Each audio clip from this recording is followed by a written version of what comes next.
O Senhor esteja convosco. Ele está no meio de nós. Proclamação do Evangelho de Jesus Cristo segundo Lucas. Glória a vós, Senhor.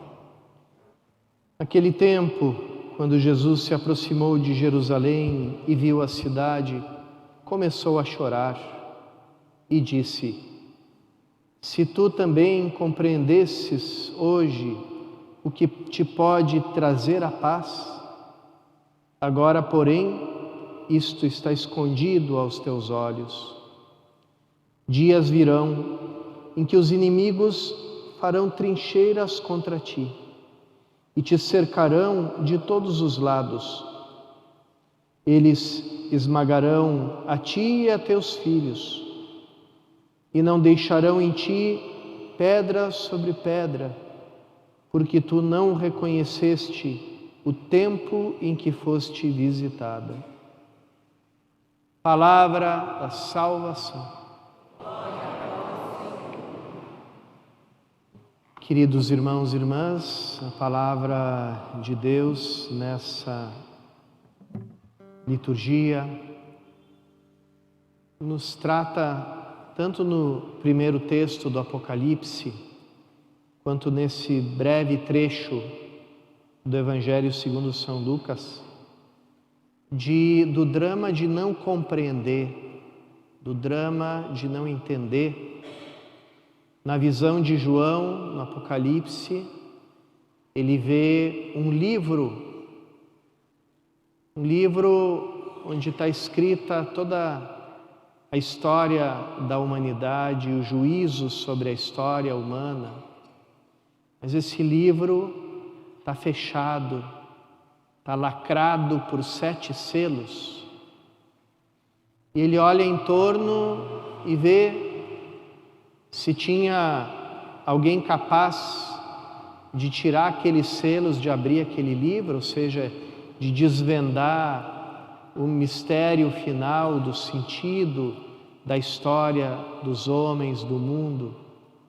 E ali ninguém é capaz, nem os anciões que estão servindo a Deus com o incenso, que são as orações dos santos, nem os 4 seres vivos, que representam toda a criação visível, louvando e glorificando a Deus, ou seja, nada, nenhuma criatura, ninguém é capaz de desvendar, de dar a chave do mistério, do sentido da vida, da existência do ser humano, de toda a humanidade, da nossa história. E ali, enquanto ele chora, porque não encontra ninguém capaz e digno de abrir o livro, alguém diz para ele: olha, ali no trono tem o cordeiro. Está vendo aquele cordeiro ali? Ele tem no pescoço o sinal da degola. Ele foi morto, foi degolado como se degola um cordeiro. Mas ele está vivo, está de pé. Ele venceu a morte. E ele sim é digno e é capaz de arrancar esses 7 selos e desvendar o que está ali, naquele livro onde está presente todo o plano de Deus, o olhar de Deus sobre tudo. Então, a chave para compreender todas as coisas é o Cordeiro, e nós sabemos quem é o Cordeiro de Deus que tira o pecado do mundo, como nós dizemos em cada missa. Mas, para que Ele nos desvende o sentido da nossa vida, da nossa história, do mundo inteiro, é preciso reconhecer a Ele, é preciso reconhecer o momento da visita dEle para nós. Jesus anuncia chorando o destino terrível que está para se abater sobre a cidade de Jerusalém, da qual não vai ficar como ele diz, pedra sobre pedra, porque ela não soube entender uma visita que trazia paz para ela, que traria paz. E aqui a gente pode pensar que justamente no momento em que Jesus se aproximava de Jerusalém, como todos os grupos de judeus que se aproximavam, que avistavam a cidade de Jerusalém, cantavam aqueles cantos de chegada em Jerusalém, que alegria quando vi que me disseram, vamos à casa do Senhor, e agora Jerusalém, os meus pés se detêm, os meus passos vão em tua direção. E ali diz assim, rogai que venha a paz a Jerusalém e aos seus filhos, peçam, rezem pela paz. E aqui é claro que tem um jogo de palavras, porque a palavra Jerusalém tem a ver com paz, Salem, Salam, Shalom, palavra paz.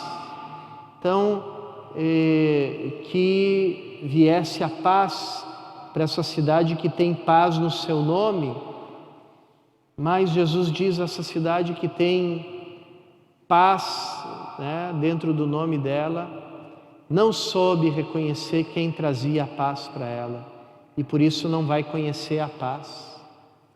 Por isso, irmãos e irmãs, como é importante a gente ter uma grande abertura ao Espírito Santo no nosso coração, porque é Ele que nos revela em cada momento do nosso dia a dia, aqui Deus está presente, aqui escuta essa notícia, escuta essa música, escuta essa palavra, ouve esse acontecimento, o que o Espírito Santo te diz sobre ele, o que ele te ensina em cada coisa, às vezes nas coisas mais aleatórias, mas para quem é dócil ao Espírito Santo, tudo se transforma em linguagem de Deus, e ali a gente aprende a perceber a visita que Jesus nos faz em cada momento da nossa vida, em cada dia da nossa vida.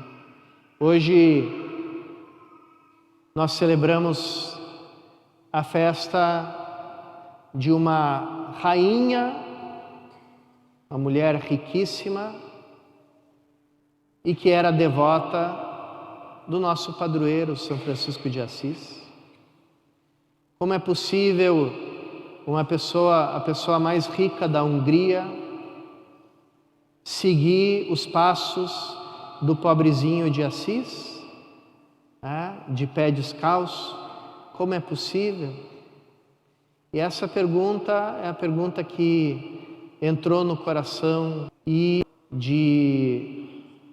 Santa Isabel da Hungria e foi respondida na forma de um grande desejo de dar, entregar tudo e fazer todo o bem que era possível fazer pelos mais necessitados, pelos miseráveis, pelos doentes. E a gente vê essa mulher tão cheia de alegria, construindo hospitais, albergues, ajudando pessoalmente, tratando pessoalmente das feridas dos doentes, com aquela alegria que é própria dos santos. Os santos não precisam de campanha da fraternidade para fazerem o bem, e aqui, por favor, não estou falando contra a campanha da fraternidade, mas se a gente precisa de uma muleta é porque a gente não caminha bem. Os santos não precisam de muleta, eles correm porque o coração deles arde de amor. E assim que Isabel da Hungria, a mulher mais rica e mais poderosa, se tornou discípula do pobrezinho de Assis. Todos do seu marido morreu, ela aí definitivamente deixou todas as coisas e resolveu viver como uma mendiga franciscana, né, da ordem mendicante a qual ela pertencia como terciária. Resolveu viver os seus últimos dias na absoluta pobreza e no exercício contínuo da caridade. Que ela nos ensine hoje, irmãos e irmãs, qual é a visita que a gente recebe todos os dias de Cristo. E se a gente acolhe o Espírito Santo no nosso coração, é Ele que vai nos dar a resposta, colocando em nós um desejo e um ardor maravilhoso e alegre que nos conduz à santidade, o plano de Deus para nós, o sentido da vida para nós.